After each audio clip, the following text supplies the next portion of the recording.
Assalamualaikum warahmatullahi wabarakatuh. Kami dari kelas 6C, kelompok 1, mata kuliah pengembangan kurikulum. Di sini, saya dan teman saya akan menyampaikan materi mengenai sejarah kurikulum di Indonesia. Saya sendiri Aida Mauriska Salmania, NIM 040, dan teman saya Dian Arwanti, NIM 063. Pengertian kurikulum. Secara etimologi, dalam bahasa Yunani, istilah kurikulum berasal dari kata kurir yang artinya pelari dan kurer yang berarti tempat berpacu. Sedangkan dalam bahasa Perancis, kurikulum diambil dari kata courir yang berarti berlari, turan. Sedangkan menurut terminologi kurikulum pada zaman Romawi kuno diartikan sebagai jarak yang harus ditempuh oleh seorang pelari dari garis start sampai finish untuk memperoleh medali atau penghargaan. Nah, di sini ada pendapat para ahli, yakni dari S. Nasution, yaitu kurikulum merupakan suatu rencana yang disusun untuk melancarkan proses belajar mengajar di bawah bimbingan dan tanggung jawab sekolah atau lembaga pendidikan beserta staf pengajaran.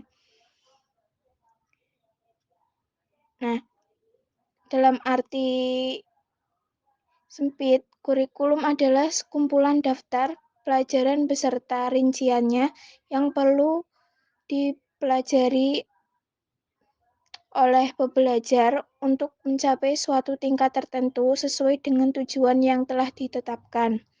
Sedangkan dalam arti luas, kurikulum tidak hanya terbatas pada sejumlah daftar pelajaran saja, tapi semua pengalaman belajar yang dialami pembelajar. Jadi kesimpulannya, kurikulum adalah perangkat mata pelajaran yang terdiri dari program studi yang diberikan oleh suatu lembaga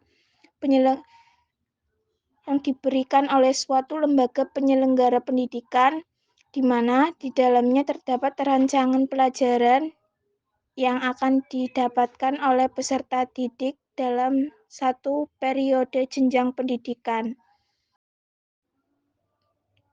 Selanjutnya, sejarah kurikulum di Indonesia. Kurikulum di Indonesia setelah Indonesia merdeka pada tahun 1945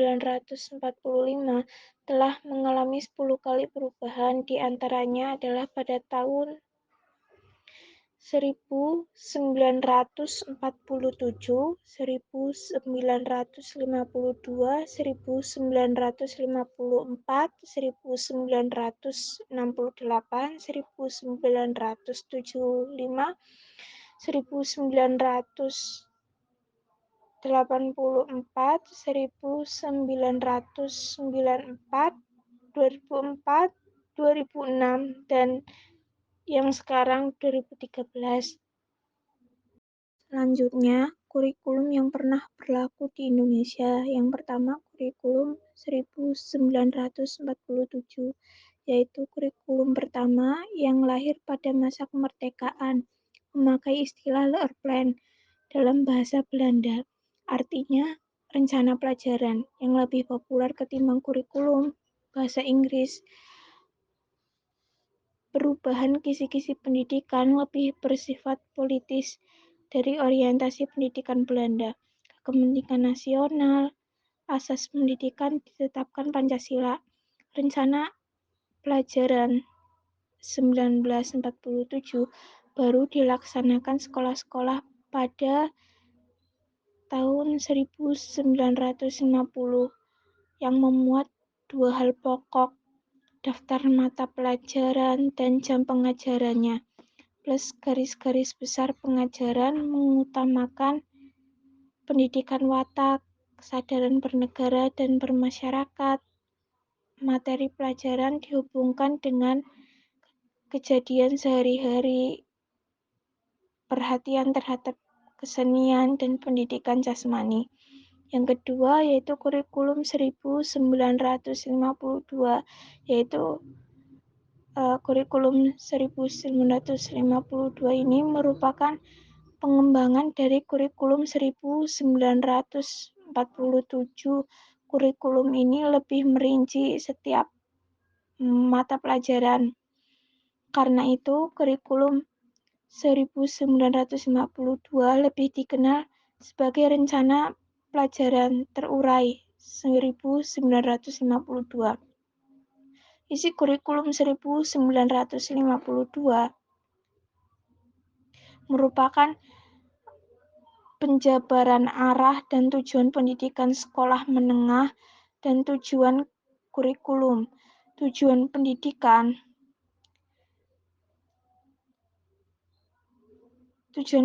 sekolah menengah dan tujuan kurikulum diarahkan pada penyiapan pelajar ke pendidikan tinggi, serta mendidik tenaga-tenaga ahli dalam berbagai lapangan khusus sesuai dengan bakat masing-masing dan kebutuhan masyarakat.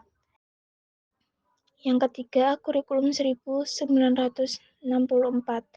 Pokok-pokok pikiran kurikulum 1964 yang menjadi ciri kurikulum ini adalah bahwa pemerintah mempunyai keinginan agar rakyat mendapat pengetahuan akademik untuk pembekalan pada jenjang SD, sehingga pembelajaran dipusatkan pada program Pancawardhana, yaitu pengembangan moral, kecerdasan emosional atau artistik, kepribadian, dan jasmani. Penyelenggaraan pendidikan dengan kurikulum 1964 mengubah penilaian di raport bagi kelas 1 dan 2 yang asalnya berupa skor 10-100 menjadi huruf A, B, C, dan D.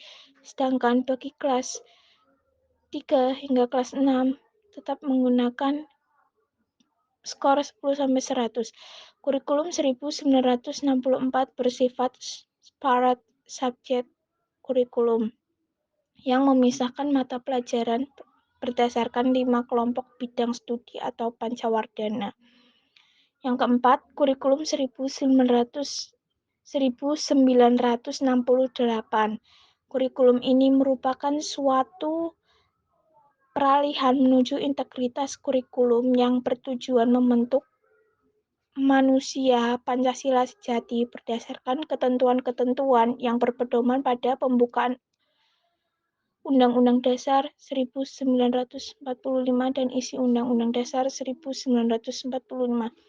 Kurikulum ini dibagi dalam 3 kelompok besar, yaitu kelompok pembinaan jiwa Pancasila, kelompok pembinaan pengetahuan dasar, dan kelompok pembinaan kecakapan pembelajaran IPS, lebih kepada ilmu bumi, sejarah, dan kemasyarakatan. Selanjutnya akan disampaikan oleh Mbak Dia. Yang kelima, kurikulum 1975. Kurikulum ini merupakan kurikulum pertama di Indonesia yang dikembangkan berdasarkan teori, model, dan desain kurikulum modern. Model pembelajaran dikenal dengan nama perencanaan sistem instruksional menjadi model baru dalam dunia pendidikan Indonesia. Yang keenam, kurikulum 1984. Kurikulum ini mengusung proses skill approach. Meski mengutamakan pendekatan proses, tapi faktor tujuan tetap penting. Kurikulum ini juga disebut dengan kurikulum 1975 yang disempurnakan. Posisi siswa sebagai subjek belajar dari mengamati sesuatu, mengelompokkan, mendiskusi, hingga melaporkan. Model ini juga disebut dengan cara belajar siswa aktif atau CBSA atau Student Active Learning (SAL). Yang ketujuh, kurikulum 1994 dan suplemen kurikulum 1984. Kurikulum ini dibuat sebagai penyempurna kurikulum 1984 serta mengkombinasikan dengan kurikulum 1975 yang dilaksanakan sesuai dengan Undang-Undang Nomor 2 Tahun 1989 tentang Sistem Pendidikan Nasional. Pada kurikulum ini, pendidikan dasar diwajibkan menjadi 9 tahun SD dan SMP. Berdasarkan strukturnya, kurikulum 1994 berusaha menyatukan kurikulum sebelumnya, yaitu kurikulum 1975 dengan pendekatan tujuan, dan kurikulum 1984 dengan tujuan pendekatan proses. Yang kedelapan, kurikulum KBK atau kurikulum berbasis kompetensi tahun 2004. Kurikulum berbasis kompetensi merupakan perangkat rencana dan pengaturan tentang kompetensi dan hasil belajar yang harus dicapai oleh siswa, penilaian kegiatan belajar mengajar, dan pemberdayaan sumber daya pendidikan. Tujuan KBK adalah mengembangkan potensi peserta didik untuk menghadapi perannya di masa datang dan mengembangkan sejumlah kecakapan hidup life skill. Pada KBK, model administratifnya sama dengan model administratif kurikulum tahun 1994, yaitu model garis staf atas ke bawah karena inisiatif dan gagasan datang dari pemerintah pusat. Yang kesembilan, kurikulum KTSP atau kurikulum tingkat satuan pendidikan tahun 2006.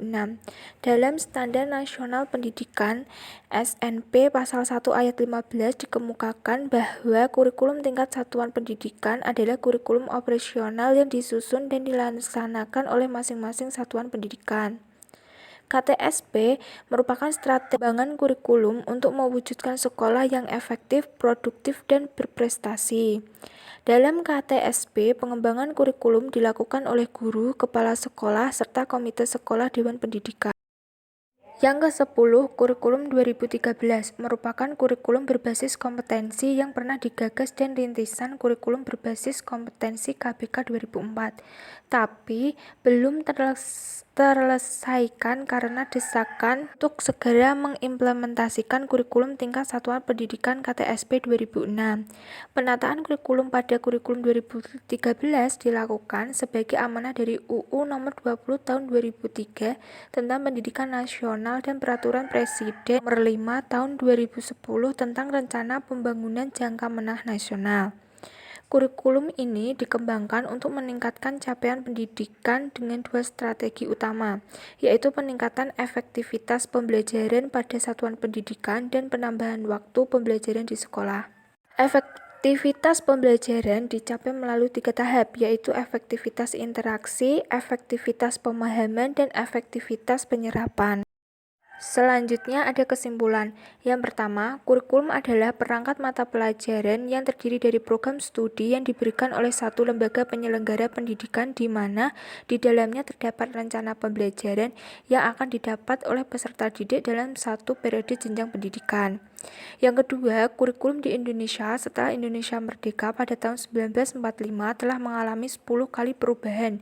Di antaranya adalah pada tahun 1947, 1952, 1964, 1968, 1975, 1984, 1994, 2004, 2006, dan 2013. Yang ketiga, kurikulum yang pernah berlaku di Indonesia diantaranya kurikulum 1947, 1952, 1964, 1968, 1975, 1984, 1994, dan suplemen kurikulum 1984, KBK atau kurikulum berbasis kompetensi tahun 2004, KTSP atau kurikulum satuan pendidikan tahun 2006, dan kurikulum 2013. Sekian video penjelasan dari kami. Apabila ada kekurangan mohon maaf. Wassalamualaikum warahmatullahi wabarakatuh.